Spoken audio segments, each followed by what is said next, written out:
Okay, so a common question I get is one form or another of this. What the heck do I do about other people during the awakening process? Now, this question comes in different forms. Some people ask, what do I do when I'm around people who are not awake and I feel uncomfortable? Some people ask, what should I do about a spouse that's not supportive of my journey, my interest in awakening or spirituality?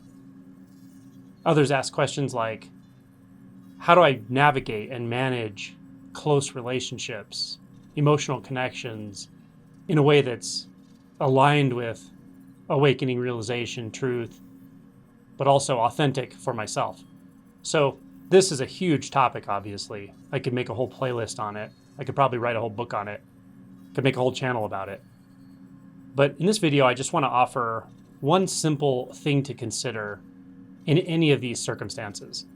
And we're all going to bump into these circumstances throughout the awakening process multiple times. We're all going to have to navigate being emotionally connected to somebody when we're waking up or awake and they're not. Sometimes we'll have to navigate that when they're actually opposed to our interest in this topic or subject, because it feels to them like it's stealing some of the attention they would normally get from us.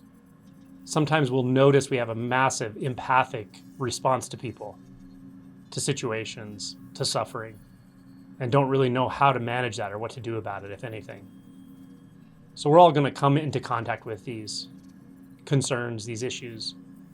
So one thing I want to offer is just to consider what it is that all of these circumstances and situations have in common. Well, one answer is they all trigger internal responses within us that we carry outside the moment of interaction, meaning we tend to ruminate, think about this when people aren't around. It tends to put us in our head. It tends to give us something to think about, a problem to solve, a part of ourself to investigate and try to integrate. And actually, that's the crux of this pointing today. That is, one thing you can do is to really ask yourself, what would it mean to me to completely let go of all of the interpersonal drama, challenges, fears, worries, work? What would it mean that that part of your life can come to an end? Now, I want to be clear here that doesn't mean you stop having relationships, not at all. Doesn't mean you stop having emotional connections or stop caring about people, not at all.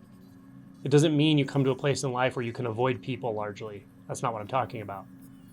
What I'm saying is that it can come to a point where that heaviness, that concern that drags itself out of the moment, pulls you into your head, makes you wonder, contemplate, inquire endlessly into emotion, into beliefs, that can just stop.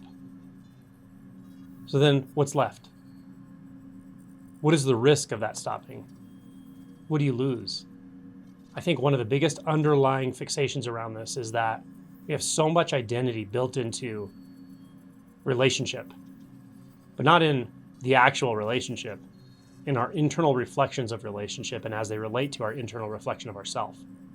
There's so much identity there because it's fertile ground for identity, because there are emotional responses, it's tied into safety, it's tied into validation, all our huge triggers, it's tied into security. But it is possible to go beyond that. And relationships continue on, they're fine. There's just not a lot of heaviness around them anymore. There's no big problem to solve about you or about other people. Now, while that might sound really good and peaceful and freeing, which it is, there's a part of us that doesn't want that because we don't know who will be without it. Who are we without our problems? Who are we without our ideas about how long it's going to take to integrate? How much emotional work we have left to do? Who are we without all of those beliefs and identities? Now, there's still going to be emotional work to do, but what if we don't have identity around it? What if it's something that just happens in the moment? What if conditions just present what it is we need to address, inquire into, feel, integrate, and then we completely let go? The next moment's free of any of it. Free of problems, free of the need of solutions, free of the fear of never having a solution, free of the illusion of relationship, and free of the illusion of separation. and personal identity. Well, the way it plays out is you fall in love with whatever's happening in front of your face. It's deeply enjoyable. It's beginner's mind. It's the sensation of your foot on the carpet. It's the sensation of your hand opening a drawer.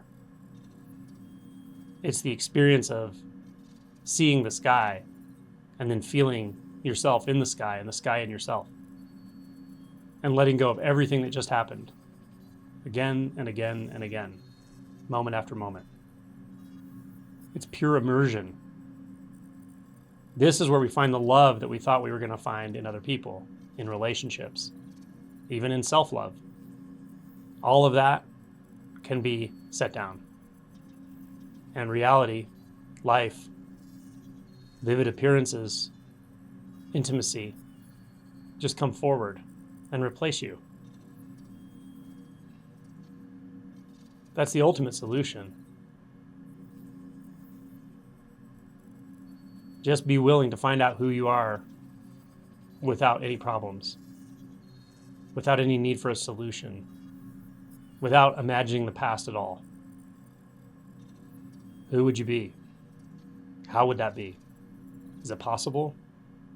Is it enlightenment? Try it and see.